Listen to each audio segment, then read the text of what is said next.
Kenapa bahasa Malaysia yang tidak dijadikan bahasa rasmi UNESCO?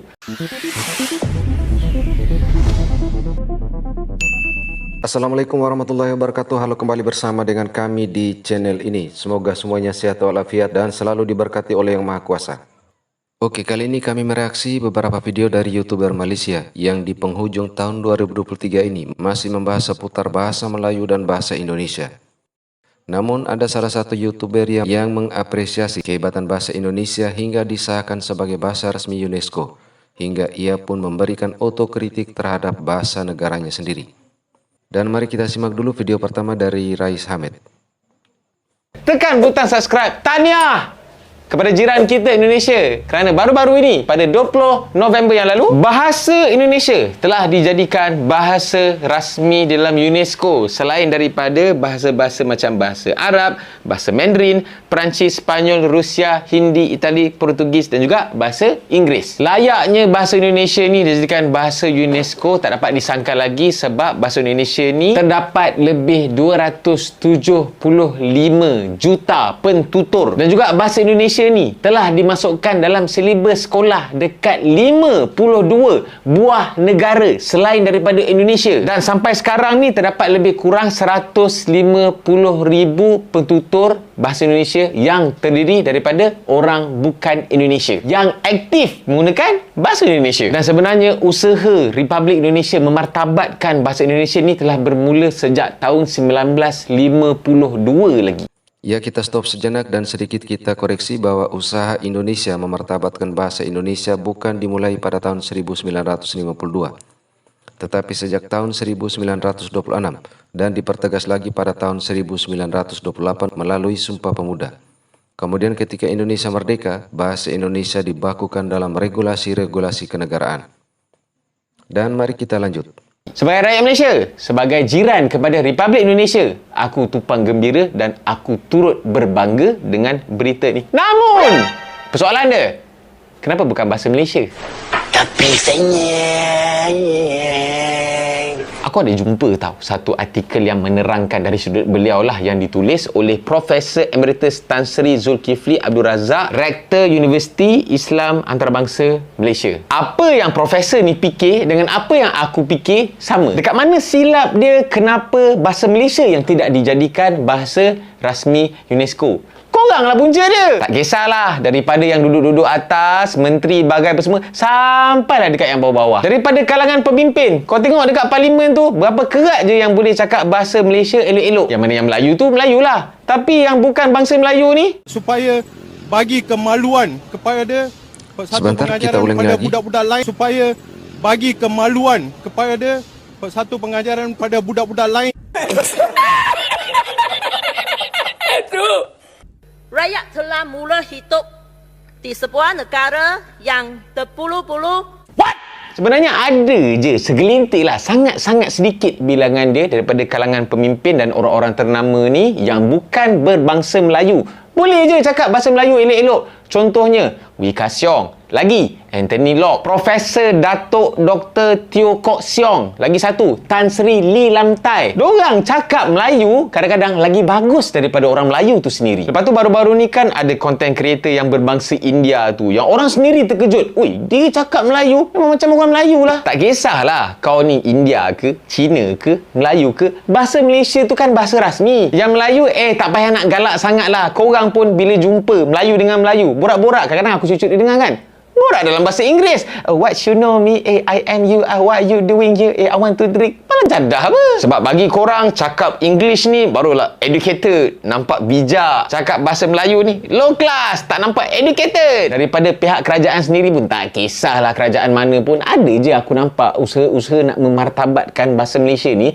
sebagai bahasa kebangsaan. Tapi acuh tak acuh, hangat-hangat tai ayam. Kalau kau tengok dekat Indonesia ni, bukan dekat Indonesia ni ada orang Melayu je, ada orang Aceh je, ada orang Jawa je, kadang-kadang ada je yang bangsa Cina. Tapi bila diorang buka mulut cakap bahasa Indonesia je, memang tak ada bunyi bunyi macam Cina sikit ke, bunyi macam India sikit ke, memang bunyi bahasa Indonesia, memang itulah bunyi dia. Jadi dalam isu ni, rakyat Malaysia, kau tak payah nak petikai kenapa bahasa Indonesia diangkat menjadi bahasa rasmi UNESCO. Yang pemimpin tak payah nak salahkan rakyat, yang rakyat tak payah nak salahkan menyalahkan pemimpin, semua salah. Termasuklah juga aku yang buat video YouTube dalam bahasa Malaysia ni pun ada orang bagi cadangan. Buat dah dalam bahasa Inggeris. Wey, aku buat untuk orang Malaysia dengar. Ya, apa yang disampaikan oleh Abang Rais ini memang benar. Hal yang terpenting adalah utamakan bahasa kenegaraan karena itu menunjukkan identitas dan jati diri bangsa dan negara. Jangan mengharapkan orang lain yang akan memartabatkan bahasa kita jika kita sendiri menyalahgunakan dan merusakkan bahasa atau mencampur adukan suatu bahasa dengan bahasa yang lain. Apalagi dalam satu kalimat pembicaraan.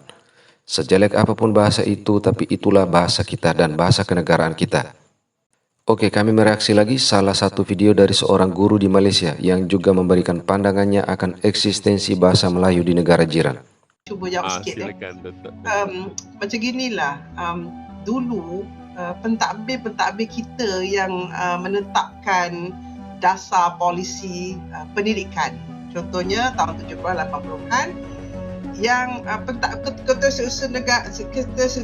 Kementerian lah yang kata okey, polisi bahasa Melayu digunakan di semua universiti, katakan tidak ada menteri yang boleh rule out sebab kuasa menetapkan ini ialah kementerian, orang-orang kerja kat kementerian tu. Sebab tu tak ada menteri pun, kita boleh jalan lagi, tak ada masalah kan. Tetapi hari ni senario dia lain. Orang politik terlampau kuat hingga dia menekan pula pelaksana di universiti, di kementerian. Katakan kalau KPT keluarkan arahan, okey, kita nak pengesahan jawatan 2 artikel wajib bahasa Melayu, tak lulus, tegas, tanpa campur tangan, tanpa orang belakang bising. Bolehlah jalan. Tapi sekarang lain jadinya. Menteri yang banyak buat polisi, dia overrule pula apa yang ada kat kementerian. Jadi bila zaman Datuk Seri Anwar Ibrahim sekejap naik bahasa Melayu, Tan Sri Muhyiddin tu lebih suka kepada bahasa. Bila ganti orang bertukar, bahasa Melayu tu macam ke tepi dah. Mereka lebih selesa menggunakan bahasa Inggeris. Sebenarnya tak ada jati diri tu, tak ada keyakinan. Kita nak charge undang-undang, tak ada pula peruntukan undang-undang. Kita boleh kata tak guna bahasa Melayu. Atau dulu kita kata okey, nak lulus bahasa, nak kerja dengan kerajaan mesti lulus SPM, kepujian, nak masuk universiti, nak jadi pejabat awam. Ada pula orang-orang yang besar ni, doktor tak payahlah. Kita bukan fikir pasal bahasa sangat, kita fikir pasal praktis je. Orang suka usik-usik kat situ tau. Jadi bila seorang dah lulus, orang lain ikut lah. Ikut. Oh tak apalah, kerja bank negara tak payahlah bahasa Melayu sebab. Jadi lama-lama polisi kita lari. Sepatutnya yang menentukan dasar ni kan orang kat kementerian, bukan menterinya. Orang kat kementerian, menteri jalankan aja polisi tu. Tapi sebab kita ni kucak-kacir, sistem pendidikan kita pun kucak-kacir. Dah 60 tahun merdeka pun Prof. Hairul, kucak-kacirnya tak habis-habis kan. Kita yang membuat lemas. Tak tahulah apa akan jadi dengan akan datang kalau orang saya, Datuk Wan semua ni, Prof. Hairul semua dah tak ada. Kalau UKM pun dah tewas di situ, konon-konon benteng terakhir kita UKM dan Dewan Bahasa dan Pustaka. Tapi kalau tekanan kuat sangat daripada orang atas, payah cakap lah. Saya pun tak, kita sama-sama kena memberikan iltizam lah. Sebab tu saya tak peduli, saya terus guna bahasa kebangsaan dan saya dengan cara saya masih mendapat banyak anugerah. Ya, sebagaimana video kami sebelumnya bahwa bahasa tidak hanya dipandang dari perspektif linguistik semata, namun juga ada dari sisi politik. Karena manusia itu adalah makhluk berpolitik. Suatu bahasa tidak akan tercipta dan berkembang dengan sendirinya jika tidak ada kepentingan. Sehingga untuk mengejawantakan kepentingan itu, maka unsur politik yang berperan agar apa yang dipikirkan, niat, maksud dan tujuan itu tersampaikan dan terjadi komunikasi timbal balik. Oke, demikian video ini. Terima kasih untuk Anda yang sudah mengikuti video ini. Wassalamualaikum warahmatullahi wabarakatuh.